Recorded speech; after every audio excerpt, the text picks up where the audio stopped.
Hello అండి. రీసెంట్‌గా మేము ఒక ప్లేస్‌కెళ్ళాము. ఆ ప్లేస్ గురించి అయితే తర్వాత చెప్తాను. వచ్చే దారిలో అయితే నాకీ మదనపల్లి వెజిటబుల్ నర్సరీ అయితే కనిపించింది.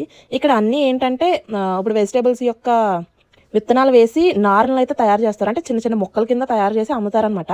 వీటి ప్రైసెస్ వింటే నిజంగా నేనైతే షాక్ అయిపోయాను అసలు. మేము వెళ్ళిన చోట అయితే రకరకాల వంకాయ నారులున్నాయి. తెల్ల వంకాయ, నల్ల వంకాయ ఇట్లా ఈ రకాలనమాట. ఇంకా టమాటా, ఇంకా పచ్చిమిర్చి ఉన్నాయన్నమాట. ఇక్కడ పచ్చిమిర్చి ఒక్కొక్క మొక్క వచ్చేసి ₹2 అనమాట.